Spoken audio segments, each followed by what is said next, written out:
বিসমিল্লাহির রহমানির রহিম। পরম করুণাময় ও অসীম দয়ালু আল্লাহর নামে শুরু। আলিফ লাম রা তিলকা আয়াতুল কিতাবিল মুবিন। আলিফ লাম রা, এগুলো সুস্পষ্ট গ্রন্থের আয়াত। ইন্না আনজালনাহু কুরআনান আরাবিয়্যান লাআল্লাকুম তা'কিলুন। আমি একে আরবি ভাষায় কোরআন রূপে অবতীর্ণ করেছি যাতে তোমরা বুঝতে পারো। নাহনু নাকুসসু আলাইকা আহসানাল কসসি বিমা আওহাইনা ইলাইকা হাযাল কুরআন ওয়া ইন কুনতা মিন ক্বাবলিহি লামিনাল গাফিলিন। আমি তোমার নিকট উত্তম কাহিনী বর্ণনা করেছি যে মতে আমি এই কোরআন তোমার নিকট অবতীর্ণ করেছি। তুমি এর আগে অবশ্যই এ ব্যাপারে অনবহিতদের অন্তর্ভুক্ত ছিলে।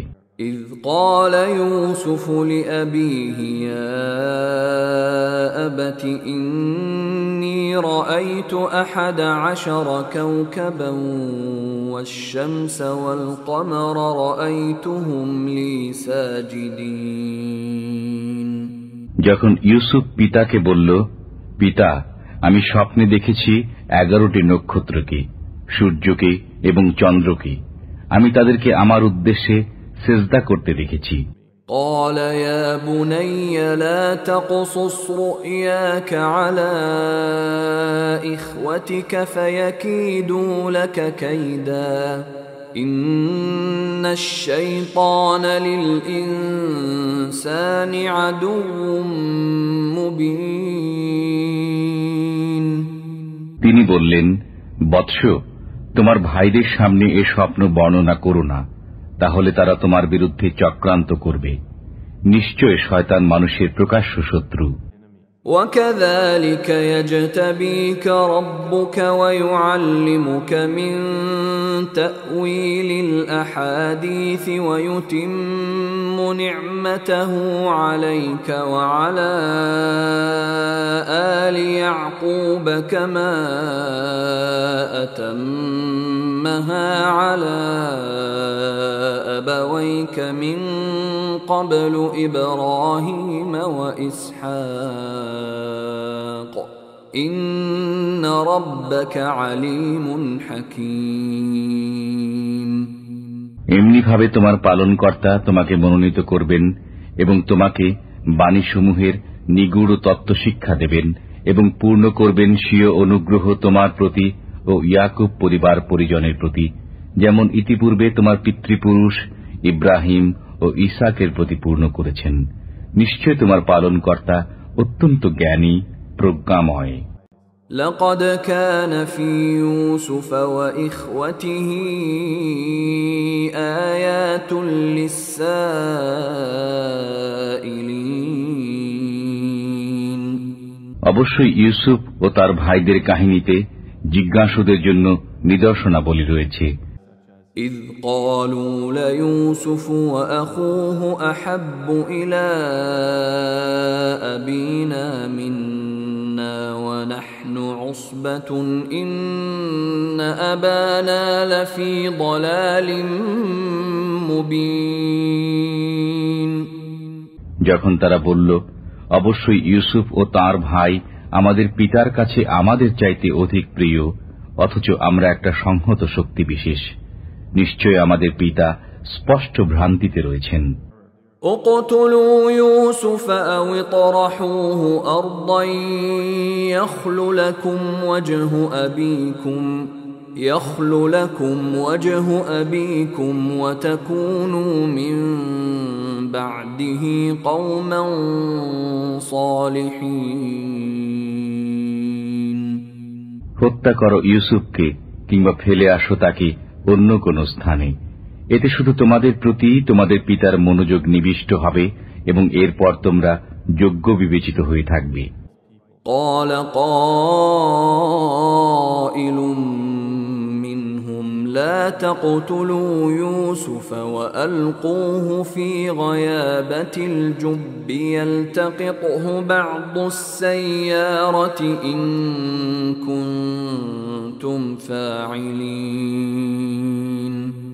তাদের মধ্য থেকে একজন বলল, তোমরা ইউসুফকে হত্যা করো না, বরং ফেলে দাও তাকে অন্ধকূপে, যাতে কোনো পথিক তাকে উঠিয়ে নিয়ে যায়, যদি তোমাদের কিছু করতেই হয়। قالوا يا أبانا ما لك لا تأمنا على يوسف وإنا له لناصحون। তারা বলল, পিতা, ব্যাপার কি? আপনি ইউসুফের ব্যাপারে আমাদেরকে বিশ্বাস করেন না? আমরা তো তার হিতাকাঙ্ক্ষী।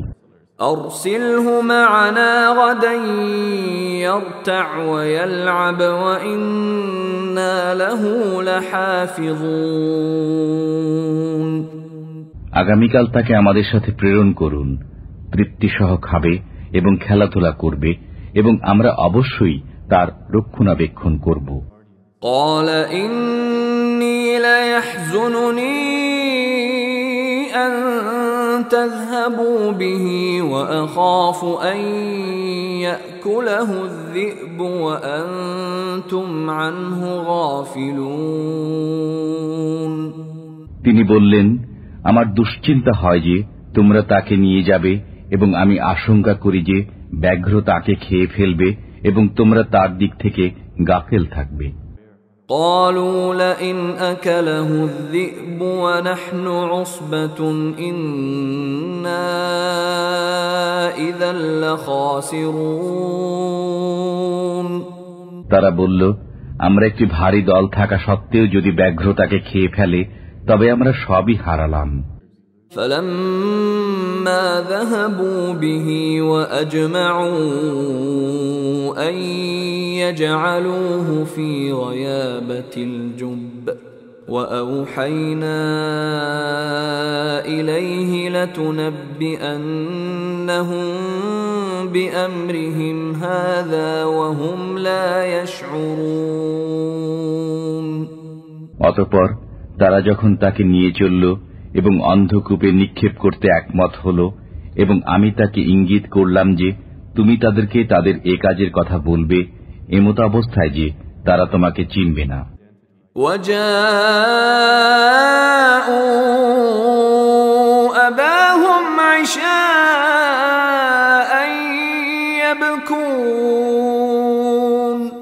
তারা রাতের বেলায় কাঁদতে কাঁদতে পিতার কাছে এলো। قالوا يا أبانا إنا ذهبنا نستبق وتركنا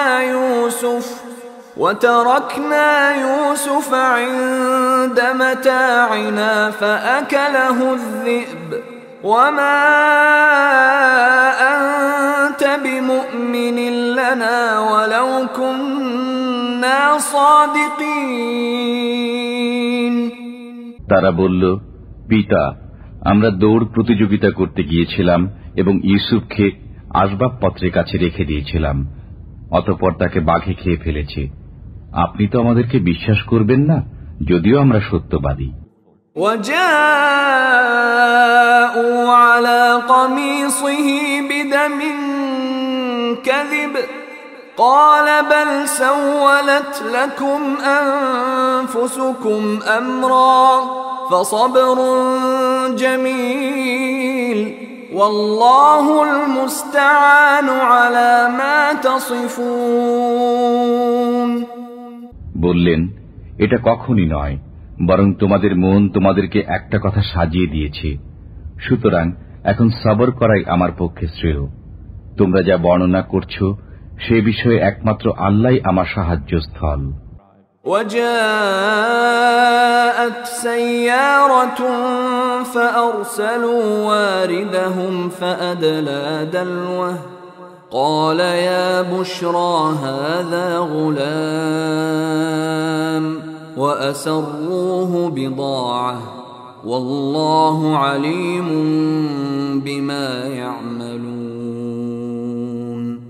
এবং একটি কাফেলা এলো। অতঃপর তাদের পানি সংগ্রহককে প্রেরণ করল। সে বালতি ফেলল, বলল, কি আনন্দের কথা, এ তো একটি কিশোর। তারা তাকে পণ্যদ্রব্য গণ্য করে গোপন করে ফেলল। আল্লাহ খুব জানেন যা কিছু তারা করেছিল। وشروه بثمن بخس دراهم معدودة وكانوا فيه من الزاهدين। ওরা তাকে কম মূল্যে বিক্রি করে দিল, গুণাগুন্তি কয়েক দিরহামে, এবং তার ব্যাপারে নিরাসক্ত ছিল। وقال الذي اشتراه من مصر لامرأته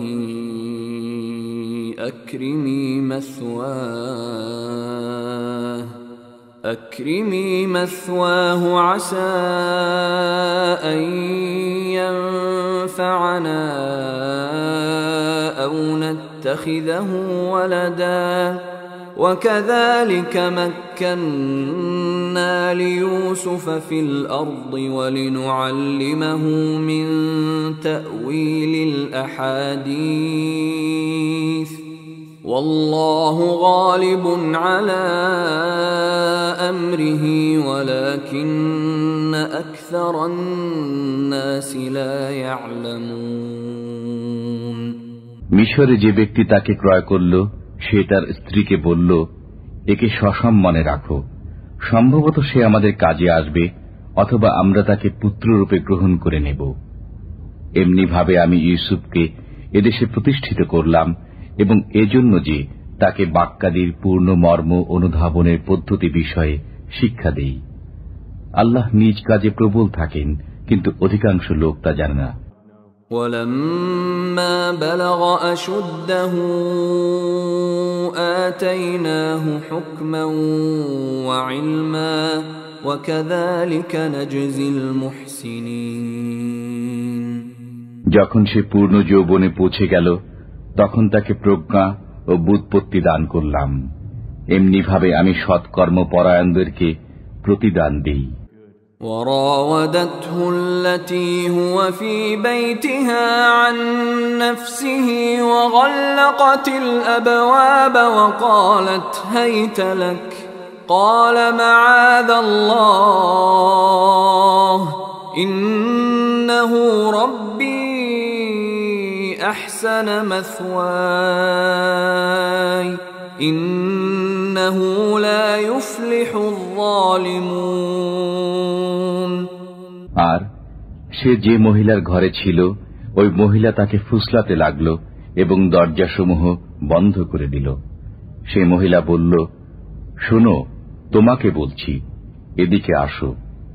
সে বলল, আল্লাহ রক্ষা করুন, তোমার স্বামী আমার মালিক, তিনি আমাকে সযত্নে থাকতে দিয়েছেন। নিশ্চয় সীমা লঙ্ঘনকারীগণ সফল হয় না। وَلَقَدْ هَمَّتْ بِهِ وَهَمَّ بِهَا لَوْلَا أَن رَّأَىٰ بُرْهَانَ رَبِّهِ كَذَٰلِكَ لِنَصْرِفَ عَنْهُ السُّوءَ وَالْفَحْشَاءَ إِنَّهُ مِنْ عِبَادِنَا الْمُخْلَصِينَ।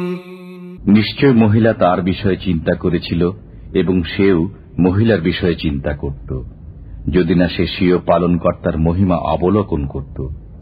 এমনি ভাবে হয়েছে যাতে আমি তার কাছ থেকে মন্দ বিষয় ও নির্লজ্জ বিষয় সরিয়ে দেই। নিশ্চয় সে আমার মনোনীত বান্দাদের একজন। واستبق الباب وقدت قميصه من دبر وألف يا سيدها لدى الباب قالت ما جزاء من أراد بأهلك سوءا إلا أن يسجن أو عذاب أليم। তারা উভয়ে ছুটে দরজার দিকে গেল, এবং মহিলা ইউসুফের জামা পেছন দিক থেকে ছিঁড়ে ফেলল। উভয়ে মহিলার স্বামীকে দরজার কাছে পেল। মহিলা বলল, যে ব্যক্তি তোমার পরিজনের সাথে কুকর্মের ইচ্ছা করে, তাকে কারাগারে পাঠানো অথবা অন্য কোনো যন্ত্রণাদায়ক শাস্তি দেয়া ছাড়া তার আর কি শাস্তি হতে পারে?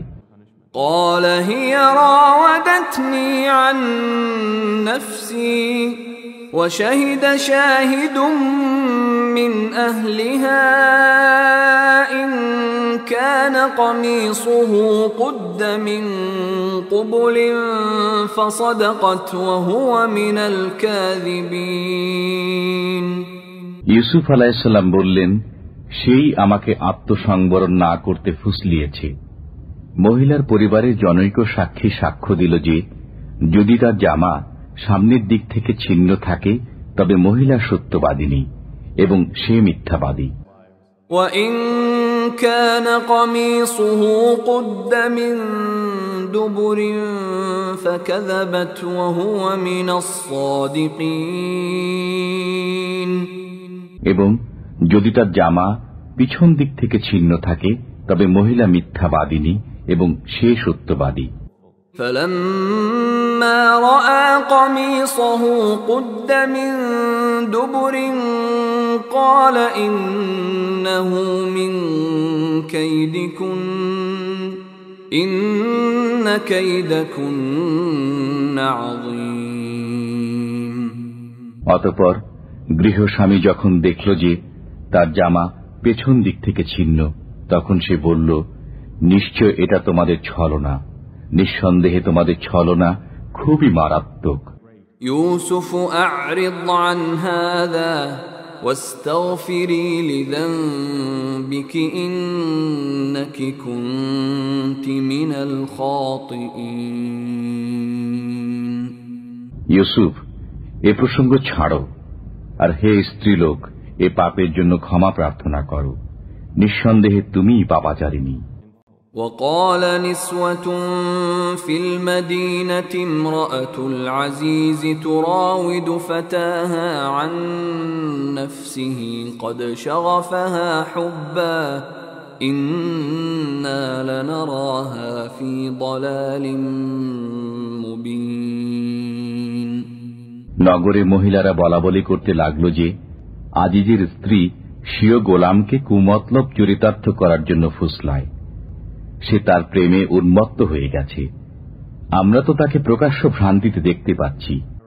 فَلَمَّا سَمِعَتْ بِمَكْرِهِنَّ أَرْسَلَتْ إِلَيْهِنَّ وَأَعْتَدَتْ لَهُنَّ مُتَّكَأً وَآتَتْ كُلَّ وَاحِدَةٍ مِّنْهُنَّ سِكِّينًا وَقَالَتِ اخْرُجْ عَلَيْهِنَّ فَلَمَّا رَأَيْنَهُ أَكْبَرْنَهُ وَقَطَّعْنَ أَيْدِيَهُنَّ وَقُلْنَ حَاشَ لِلَّهِ مَا هَذَا بَشَرًا إِنْ هَذَا إِلَّا مَلَكٌ كَرِيمٌ। যখন সে তাদের চক্রান্ত শুনল, তখন তাদেরকে ডেকে পাঠালো এবং তাদের জন্য একটি ভোজ সভার আয়োজন করল। সে তাদের প্রত্যেককে একটি ছুরি দিল, বলল, ইউসুফ, এদের সামনে চলে এসো। যখন তারা তাকে দেখল, হতভম্ব হয়ে গেল এবং আপন হাত কেটে ফেলল। তারা বলল, কখনই নয়, এ ব্যক্তি মানব নয়, এ তো কোনো মহান ফেরেশতা। قالت فذلكن الذي لمتنني فيه ولقد راودته عن نفسه فاستعصم ولئن لم يفعل ما آمره ليسجنن وليكون من الصاغرين। মহিলা বলল, এ ওই ব্যক্তি যার জন্য তোমরা আমাকে ভৎসনা করছিলে। আমি ওরই মন জয় করতে চেয়েছিলাম, কিন্তু সে নিজেকে নিবৃত রেখেছে। আর আমি যে আদেশ দেই, সে যদি তা না করে তবে অবশ্যই সে কারাগারে প্রেরিত হবে এবং লাঞ্ছিত হবে। قال رب السجن أحب إلي مما يدعونني إليه وإلا تصرف عني كيدهن أصب إليهن وأكن من الجاهلين ইউসুফ বলল, হে পালনকর্তা, তারা আমাকে যে কাজের দিকে আহ্বান করে তার চাইতে আমি কারাগারই পছন্দ করি। যদি আপনি তাদের চক্রান্ত আমার উপর থেকে প্রতিহত না করেন, তবে আমি তাদের প্রতি আকৃষ্ট হয়ে পড়ব এবং অজ্ঞদের অন্তর্ভুক্ত হয়ে যাব। فاستجاب له ربه فصرف عنه كيدهن إنه هو السميع العليم অতঃপর তার পালনকর্তা তাঁর দোয়া কবুল করে নিলেন। অতঃপর তাদের চক্রান্ত প্রতিহত করলেন। নিশ্চয় তিনি সর্বশ্রোতা ও সর্বজ্ঞ। ثم بدا لهم من بعد ما رأوا الآيات ليسجننه حتى حين অতঃপর এসব নিদর্শন দেখার পর তারা তাকে কিছুদিন কারাগারে রাখা সমীচীন মনে করল। ودخل معه السجن فتيان قال أحدهما إني أراني أعصر خمرا وقال الآخر إني أراني أحمل فوق رأسي خبزا تأكل الطير منه نبئنا بتأويله إنا نراك من المحسنين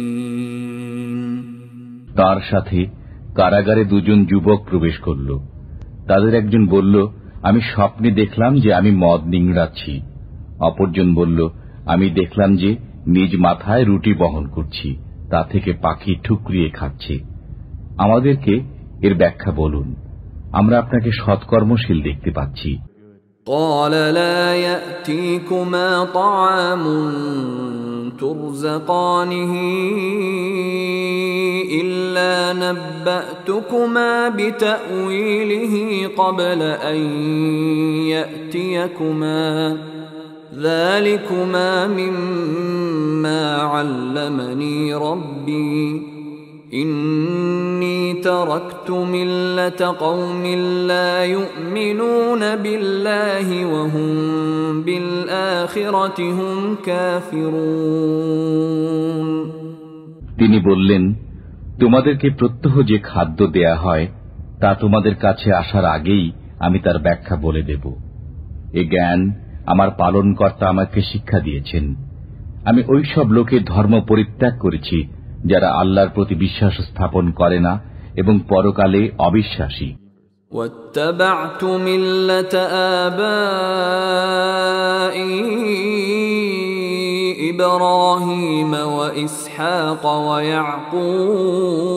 ويعقوب ما كان لنا أن نشرك بالله من شيء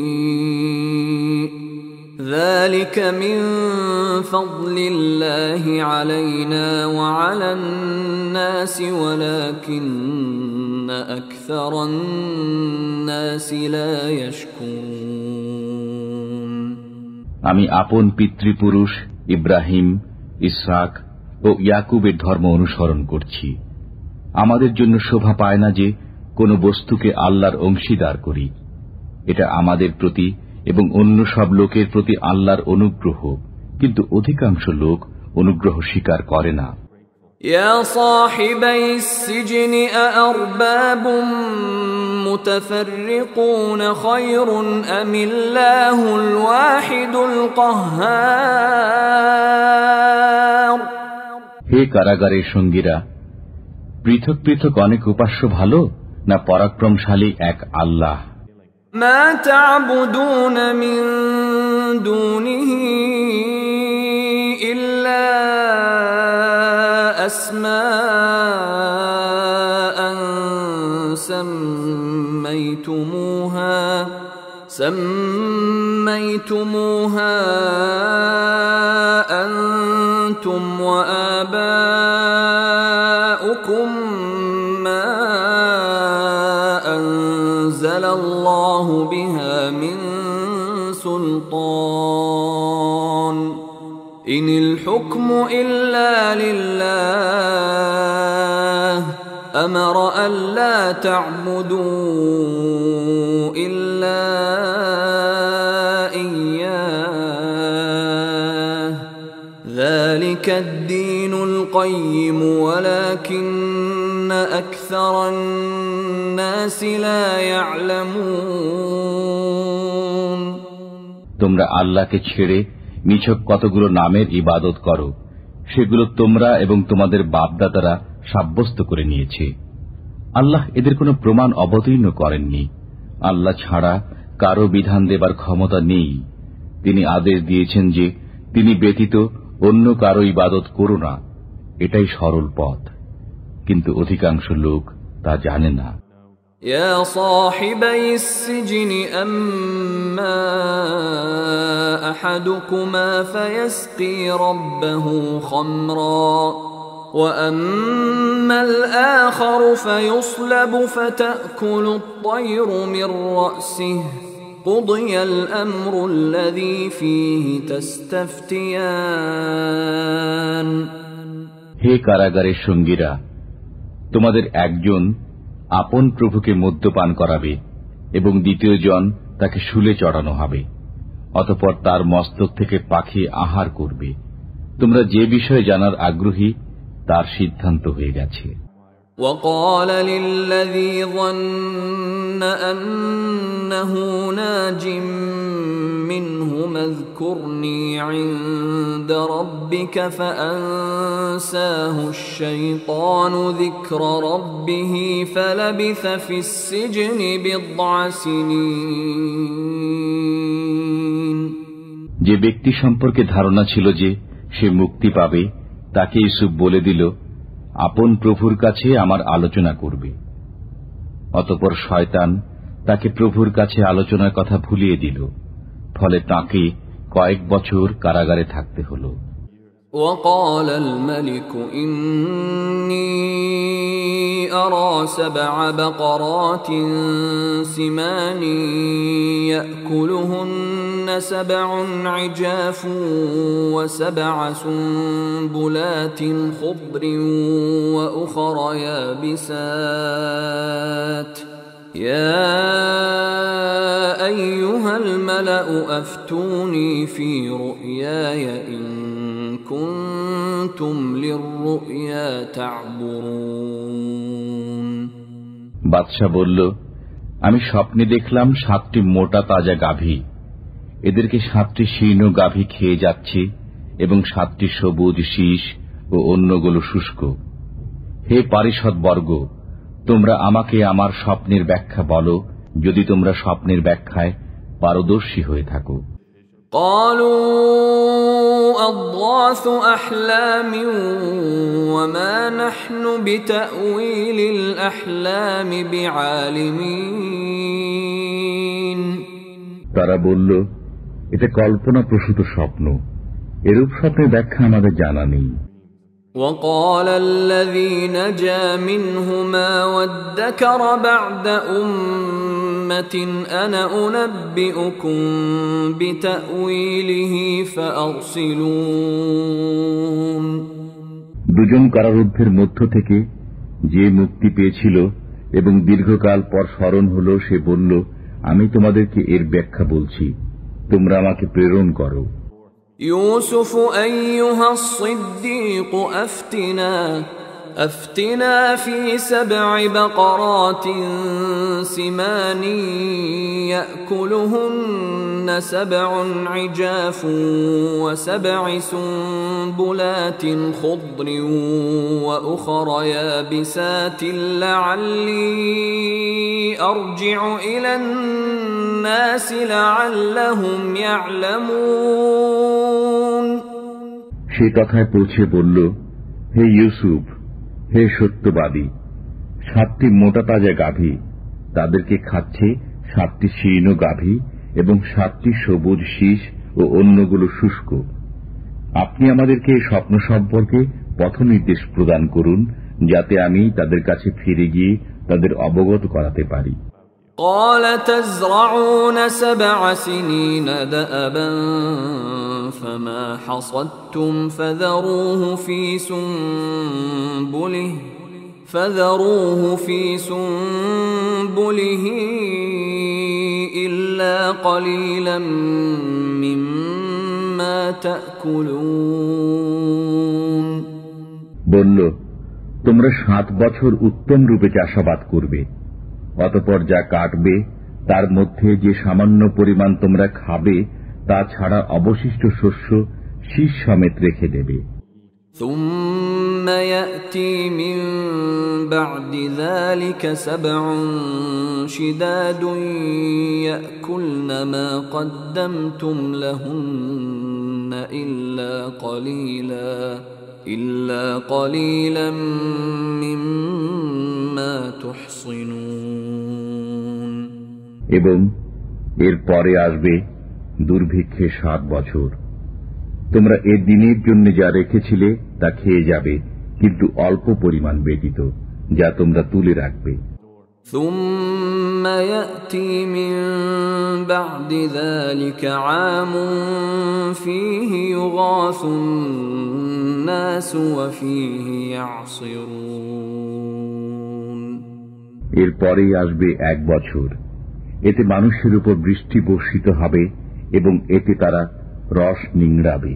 وقال الملك ائتوني به فلما جاءه الرسول قال ارجع إلى ربك فاسأله ما بال النسوة اللاتي قطعن أيديهن إن ربي بكيدهن عليم বাদশা বলল, ফিরে যাও তোমাদের প্রভুর কাছে এবং জিজ্ঞেস করো তাকে, ওই মহিলাদের স্বরূপ কি যারা স্বীয় হস্ত কর্তন করেছিল?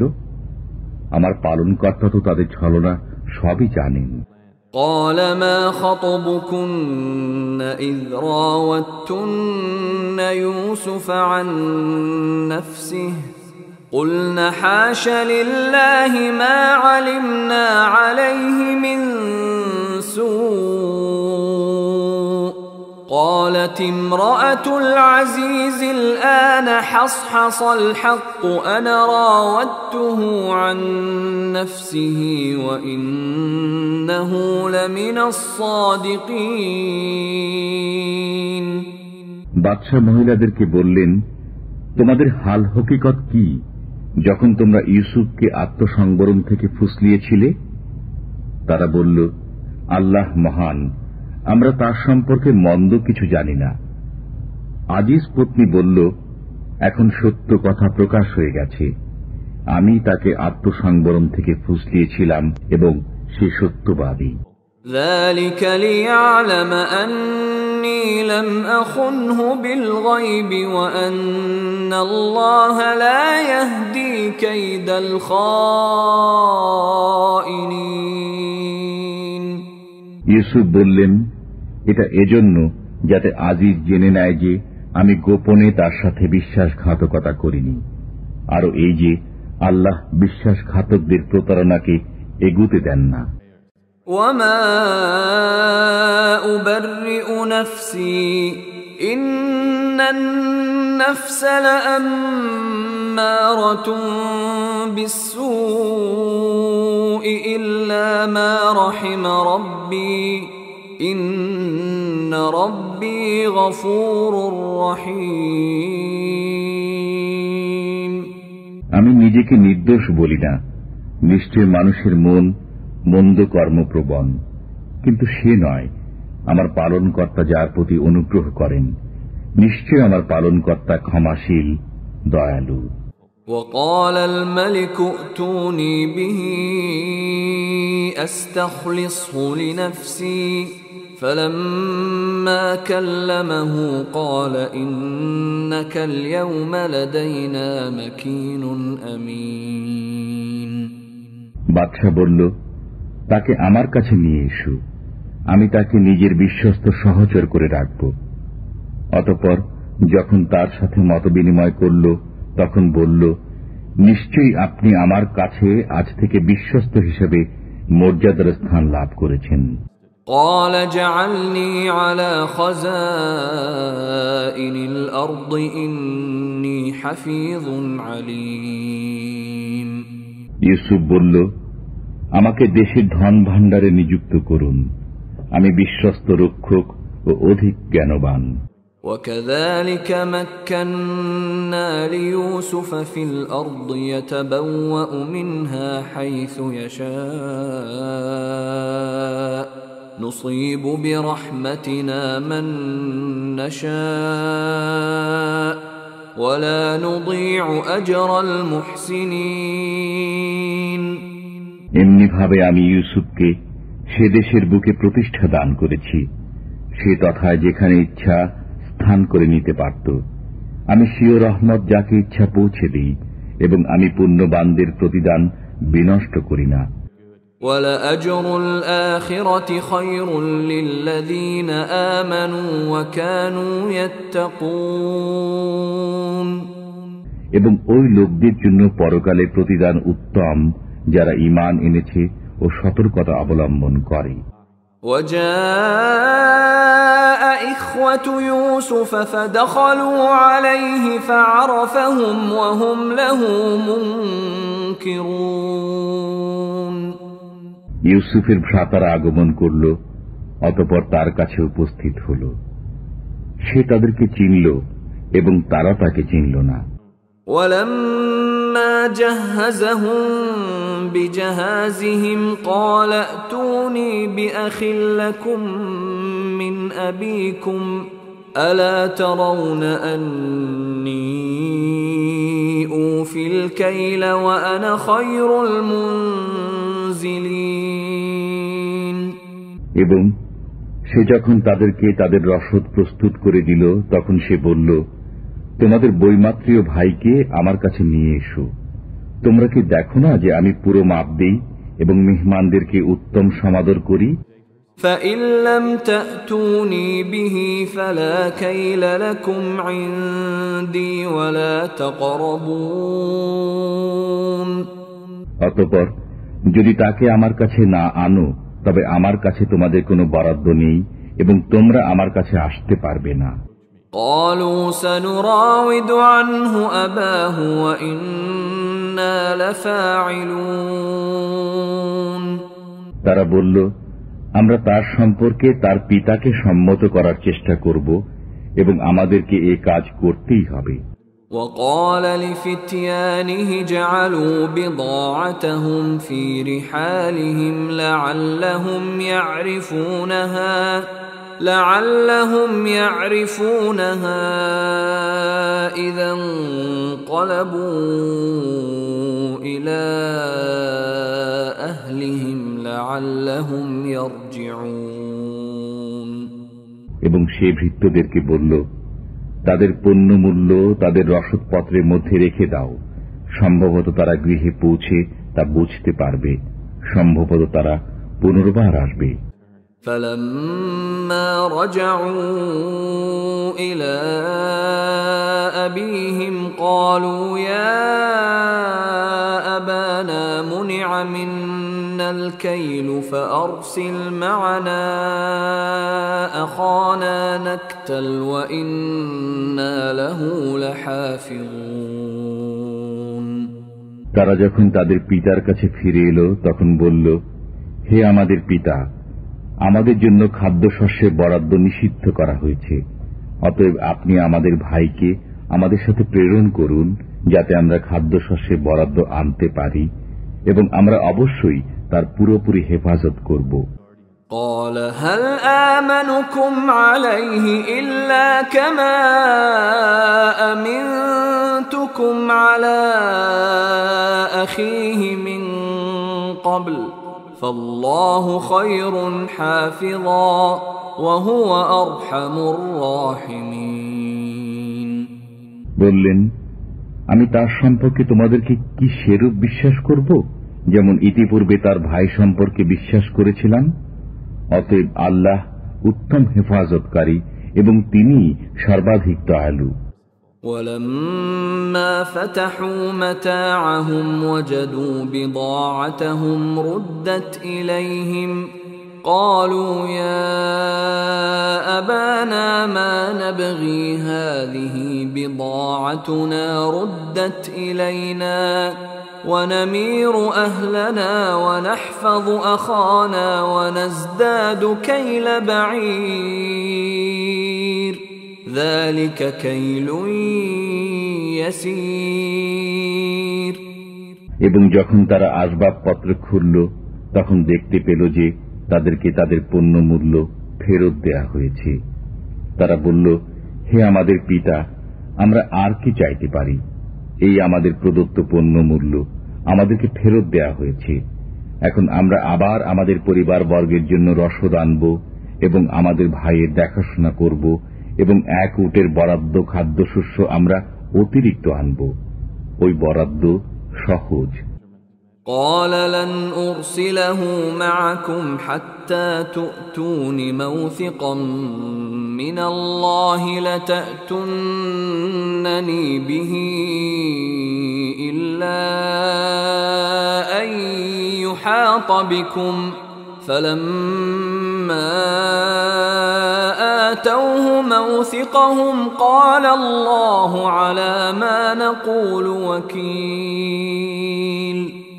বললেন, তাকে ততক্ষণ তোমাদের সাথে পাঠাবো না যতক্ষণ তোমরা আমাকে আল্লাহর নামে অঙ্গীকার না দাও যে তাকে অবশ্যই আমার কাছে পৌঁছে দেবে। কিন্তু যদি তোমরা সবাই একান্তই অসহায় না হয়ে যাও। অতঃপর যখন সবাই তাকে অঙ্গীকার দিল তখন তিনি বললেন, আমাদের মধ্যে যা কথাবার্তা হল সে ব্যাপারে আল্লাহ মধ্যস্থ রইলেন। وقال يا بني لا تدخلوا من باب واحد وادخلوا من أبواب متفرقة وما أغني عنكم من الله من شيء إن الحكم إلا لله عليه توكلت وعليه فليتوكل المتوكلون। ইয়াকুব বললেন, হে আমার বৎসগণ, সবাই একই প্রবেশদ্বার দিয়ে যেও না, বরং পৃথক পৃথক দরজা দিয়ে প্রবেশ করো। আল্লাহর কোন বিধান থেকে আমি তোমাদেরকে রক্ষা করতে পারি না। নির্দেশ আল্লাহরই চলে, তাঁরই উপর আমি ভরসা করি এবং তাঁরই উপর ভরসা করা উচিত ভরসাকারীদের। ولما دخلوا من حيث أمرهم أبوهم ما كان يغني عنهم من الله من شيء إلا حاجة في نفس يعقوب قضاها وإنه لذو علم لما علمناه ولكن أكثر الناس لا يعلمون। তারা যখন পিতার কথা মতো প্রবেশ করল তখন আল্লাহর বিধানের বিরুদ্ধে তা তাদের বাঁচাতে পারল না। কিন্তু ইয়াকুবের সিদ্ধান্তে তার মনের একটি বাসনা ছিল যা তিনি পূর্ণ করেছেন, এবং তিনি তো আমার শেখানো বিষয় অবগত ছিলেন, কিন্তু অনেক মানুষ অবগত নয়। ولما دخلوا على يوسف آوى إليه أخاه قال إني أنا أخوك فلا تبتئس بما كانوا يعملون। যখন তারা ইউসুফের কাছে উপস্থিত হল তখন সে আপন ভ্রাতাকে নিজের কাছে রাখল, বলল, নিশ্চয়ই আমি তোমার সহোদর, অতএব তাদের কৃতকর্মের জন্য দুঃখ করো না। فلما جهزهم بجهازهم جعل السقاية في رحل أخيه جعل السقاية في رحل أخيه ثم أذن مؤذن أيتها العير إنكم لسارقون। অতঃপর যখন ইউসুফ তাদের রসদপত্র প্রস্তুত করে দিলেন, তখন পান পাত্র আপন ভাইয়ের রসদের মধ্যে রেখে দিল। অতঃপর একজন ঘোষক ডেকে বলল, হে কাফেলার লোকজন, তোমরা অবশ্যই চোর। قالوا وأقبلوا عليهم ماذا تفقدون। তারা ওদের দিকে মুখ করে বলল, তোমাদের কি হারিয়েছে? قالوا نفقد صواع الملك ولمن جاء به حمل بعير ولمن جاء به حمل بعير وأنا به زعيم। তারা বলল, আমরা বাদশার পান পাত্র হারিয়েছি এবং যে কেউ এটা এনে দেবে সে এক উটের বোঝা পরিমাণ মাল পাবে এবং আমি এর জামিন। قالوا تالله لقد علمتم ما جئنا لنفسد في الأرض وما كنا سارقين। তারা বলল, আল্লাহর কসম, তোমরা তো জানো আমরা অনর্থ ঘটাতে এদেশে আসিনি এবং আমরা কখনো চোর ছিলাম না। قالوا فما جزاؤه إن كنتم كاذبين। তারা বলল, যদি তোমরা মিথ্যাবাদী হও তবে যে চুরি করেছে তার কি শাস্তি? قالوا جزاؤه من وجد في رحله فهو جزاؤه كذلك نجزي الظالمين।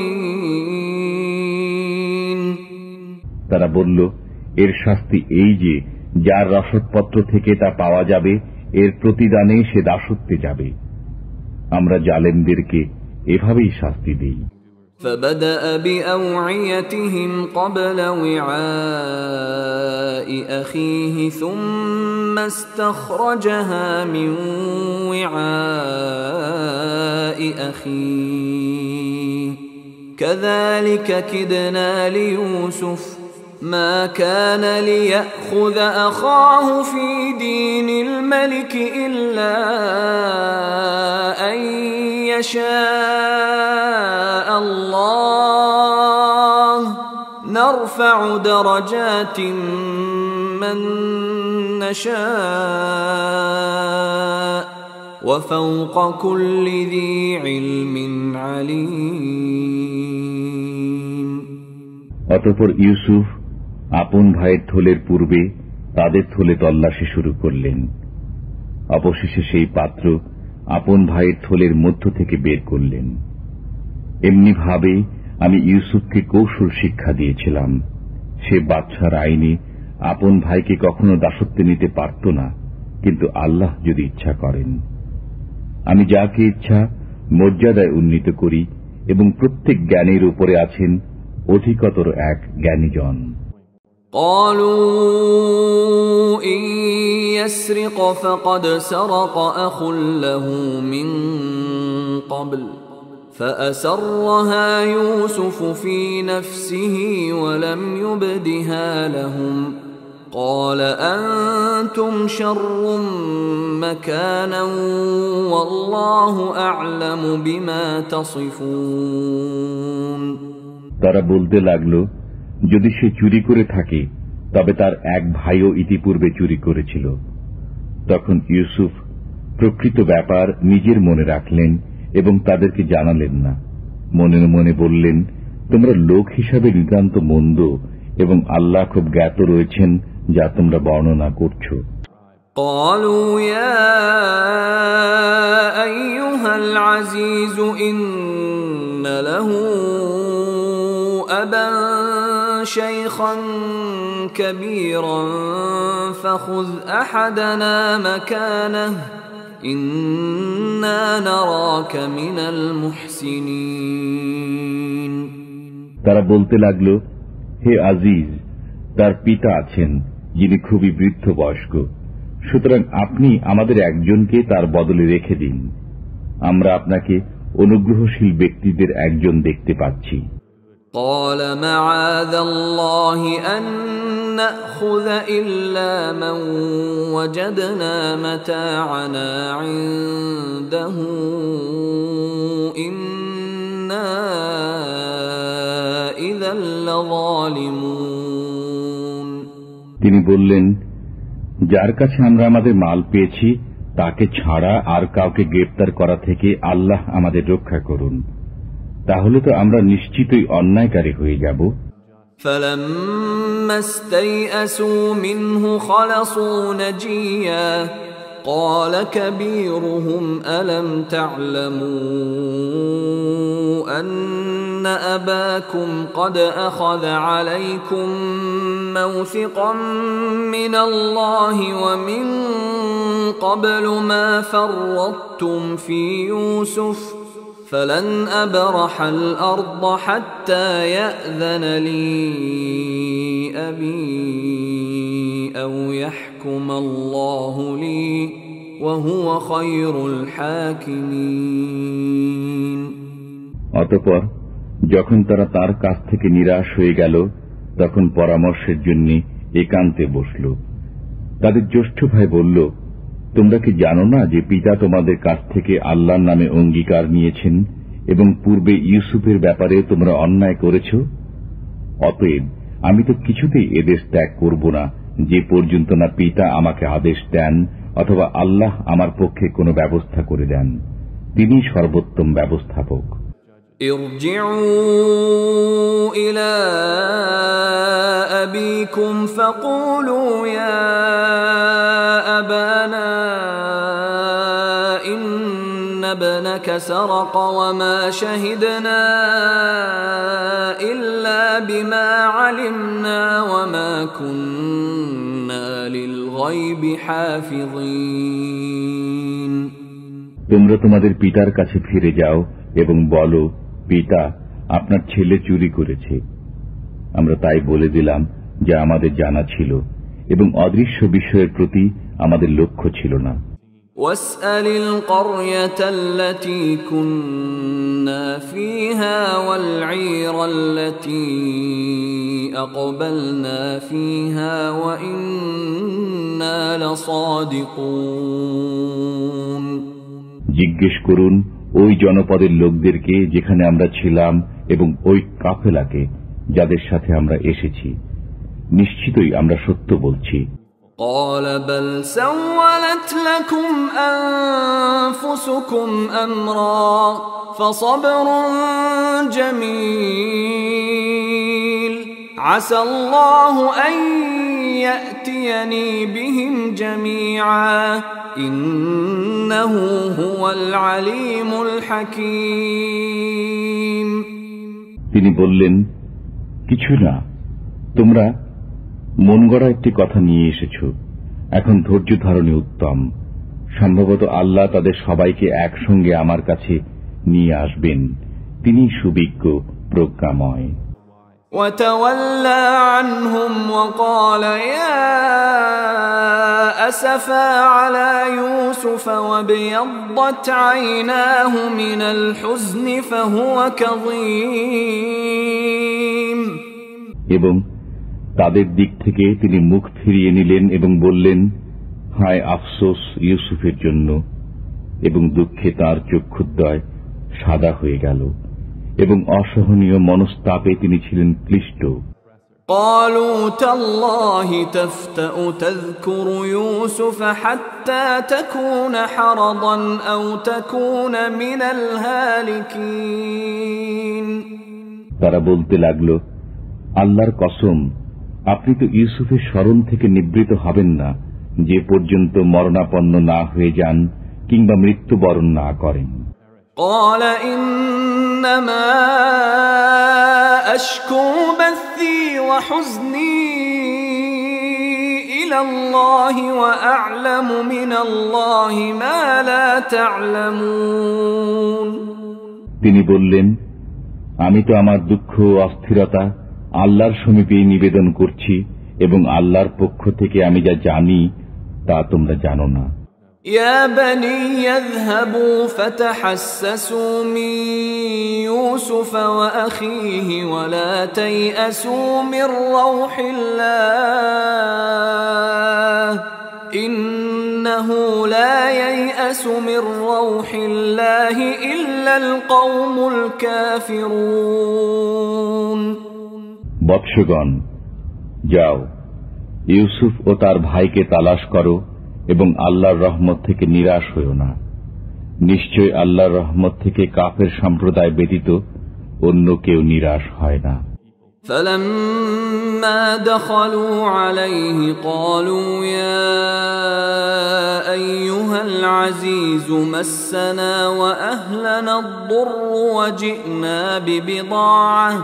وجئنا ببضاعة مزجاة فأوف لنا الكيل وتصدق علينا إن الله يجزي المتصدقين অতঃপর যখন তারা ইউসুফের কাছে পৌঁছল তখন বলল, হে আজিজ, আমরা ও আমাদের পরিবারবর্গ কষ্টের সম্মুখীন হয়ে পড়েছি এবং আমরা অপর্যাপ্ত পুঁজি নিয়ে এসেছি।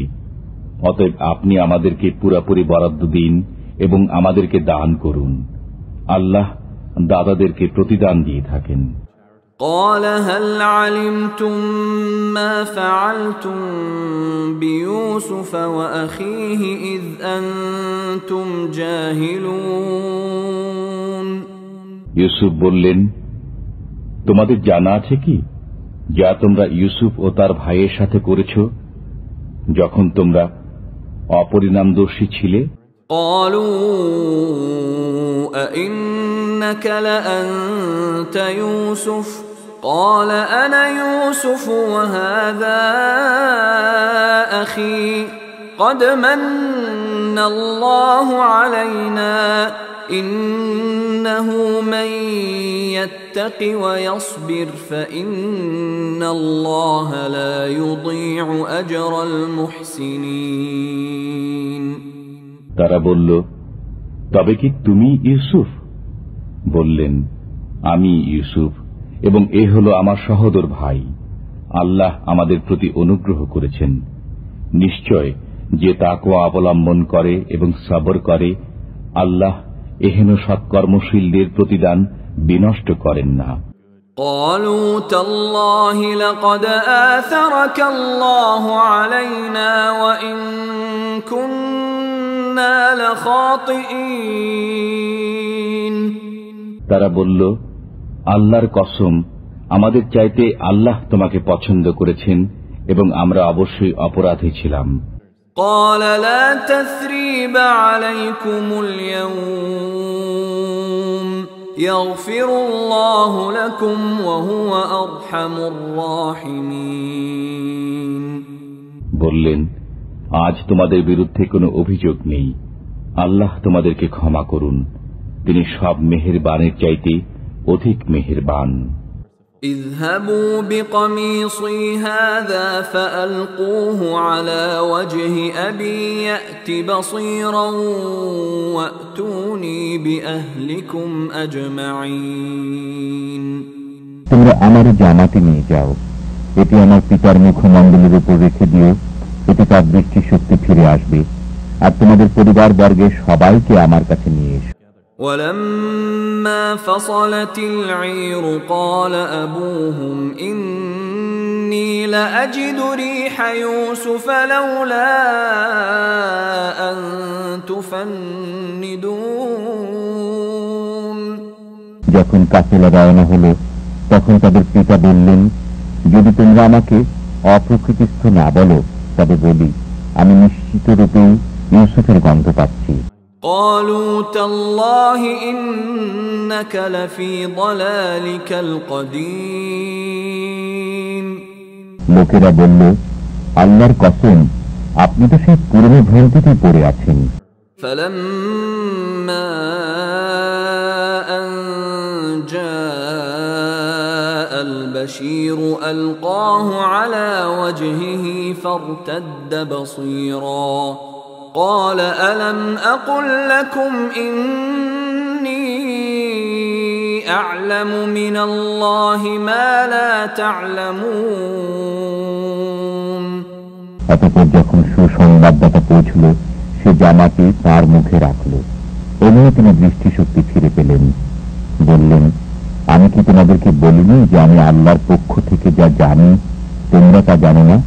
قالوا يا أبانا استغفر لنا ذنوبنا إنا كنا خاطئين তারা বলল, পিতা, আমাদের অপরাধ ক্ষমা করান, নিশ্চয়ই আমরা অপরাধী ছিলাম। قال سوف أستغفر لكم ربي إنه هو الغفور الرحيم বললেন, সত্তরই আমি পালনকর্তার কাছে তোমাদের জন্য ক্ষমা চাইব, নিশ্চয় তিনি ক্ষমাশীল, দয়ালু। فلما دخلوا على يوسف آوى إليه أبويه وقال ادخلوا مصر إن شاء الله آمنين অতঃপর যখন তারা ইউসুফের কাছে পৌঁছল, তখন ইউসুফ পিতা মাতাকে নিজের কাছে জায়গা দিলেন এবং বললেন, আল্লাহ চাহেন তো শান্ত চিত্তে মিশরে প্রবেশ করুন।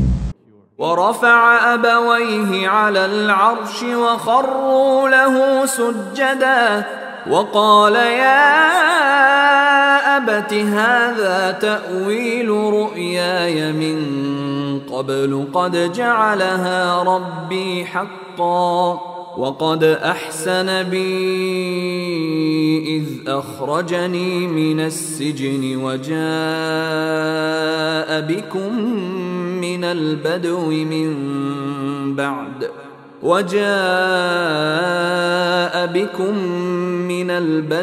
من بعد أن نزغ الشيطان بيني وبين إخوتي إن ربي لطيف لما يشاء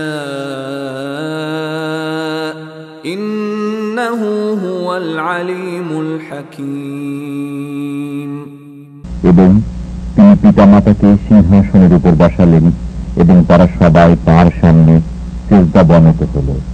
তিনি বললেন, পিতা, এ হচ্ছে আমার ইতিপূর্বেকার স্বপ্নের বর্ণনা। আমার পালনকর্তা একে সত্যি পরিণত করেছেন এবং তিনি আমার প্রতি অনুগ্রহ করেছেন, আমাকে জেল থেকে বের করেছেন এবং আপনাদেরকে গ্রাম থেকে নিয়ে এসেছেন। শয়তান আমার ও আমার ভাইদের মধ্যে কলহ সৃষ্টি করে দেওয়ার পর আমার পালনকর্তা যা চান কৌশলে সম্পন্ন করেন, নিশ্চয় তিনি বিজ্ঞ প্রজ্ঞাময়। رب قد آتيتني من الملك وعلمتني من تأويل الأحاديث فاطر السماوات والأرض أنت ولي في الدنيا والآخرة توفني مسلما وألحقني بالصالحين হে পালনকর্তা, আপনি আমাকে রাজত্বের অংশ বিশেষ দান করেছেন এবং আমাকে বিভিন্ন বিষয় যথাযথ তাৎপর্য সহ ব্যাখ্যা করা বিদ্যা শিখিয়ে দিয়েছেন। হে নভমণ্ডল ও ভূমণ্ডলের স্রষ্টা, আপনি আমার কার্যনির্বাহী ইহকাল ও পরকালে।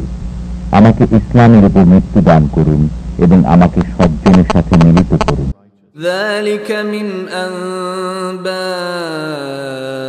الغيب نوحيه إليك وما كنت لديهم إذ أجمعوا أمرهم وهم يمكرون এগুলো অদৃশ্যের খবর আমি আপনার কাছে প্রেরণ করি।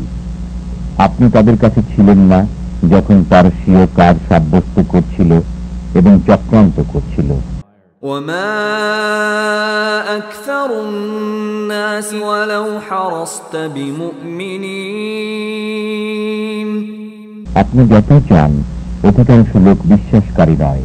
وما تسألهم عليه من أجر إن هو إلا ذكر للعالمين আপনি এর জন্য তাদের কাছে কোনো বিনিময় চান না, এটা তো সারা বিশ্বের জন্য উপদেশ বই নয়। وكأين من آية في السماوات والأرض يمرون عليها وهم عنها معرضون অনেক নিদর্শন রয়েছে নভমণ্ডলে ও ভূমণ্ডলে, যেগুলোর উপর দিয়ে তারা পথ অতিক্রম করে এবং তারা এসবের দিকে মনোনিবেশ করে না। وما يؤمن أكثرهم بالله إلا وهم مشركون অনেক মানুষ আল্লাহর প্রতি বিশ্বাস স্থাপন করে কিন্তু সাথে সাথে শিরকও করে। أفأمنوا أن تأتيهم غاشية من عذاب الله أو تأتيهم الساعة بغتة وهم لا يشعرون তারা কি নির্ভীক হয়ে গেছে এ বিষয়ে যে আল্লাহর আযাবের কোন বিপদ তাদেরকে আবৃত করে ফেলবে, অথবা তাদের কাছে হঠাৎ কিয়ামত এসে যাবে অথচ তারা টেরও পাবে না? قل هذه سبيلي أدعو إلى الله على بصيرة أنا ومن اتبعني وسبحان الله وما أنا من المشركين বলে দিন, এই আমার পথ, আমি আল্লাহর দিকে বুঝে সুঝে দাওয়াত দিই, আমি এবং আমার অনুসারীরা। আল্লাহ পবিত্র, আমি অংশীবাদীদের অন্তর্ভুক্ত নই। وما أرسلنا من قبلك إلا رجالا نوحي إليهم من أهل القرى أفلم يسيروا في الأرض فينظروا كيف كان عاقبة الذين من قبلهم ولدار الآخرة خير للذين اتقوا أفلا تعقلون আপনার পূর্বে আমি যতজনকে রাসূল করে পাঠিয়েছি তারা সবাই পুরুষই ছিল জনপদবাসীদের মধ্য থেকে। আমি তাদের কাছে ওহী প্রেরণ করতাম। তারা কি দেশ বিদেশ ভ্রমণ করে না, যাতে দেখে নিত কিরূপ পরিণতি হয়েছে তাদের যারা পূর্বে ছিল? সংযমকারীদের জন্য পরকালের আবাসই উত্তম। তারা কি এখনো বুঝে না? حتى إذا استيأس الرسل وظنوا أنهم قد كذبوا جاءهم نصرنا فنجي من نشاء ولا يرد بأسنا عن القوم المجرمين এমনকি যখন পয়গম্বরগণ নৈরাশ্যে পতিত হয়ে যেতেন, এমনকি এরূপ ধারণা করতে শুরু করতেন যে তাদের অনুমান বুঝি মিথ্যায় পরিণত হওয়ার উপক্রম হয়েছিল, তখন তাদের কাছে আমার সাহায্য পৌঁছে। অতঃপর আমি যাদের চেয়েছি তারা উদ্ধার পেয়েছে। আমার শাস্তি অপরাধী সম্প্রদায় থেকে প্রতিহত হয় না। لقد كان في قصصهم عبرة لأولي الألباب ما كان حديثا يفترى ولكن تصديق الذي بين يديه وتفصيل كل شيء وهدى ورحمة لقوم يؤمنون তাদের কাহিনীতে বুদ্ধিমানদের জন্য রয়েছে প্রচুর শিক্ষণীয় বিষয়। এটা কোনো মন গড়া কথা নয়, কিন্তু যারা বিশ্বাস স্থাপন করে তাদের জন্য পূর্বেকার কালামের সমর্থন এবং প্রত্যেক বস্তুর বিবরণ, রহমত ও হেদায়েত।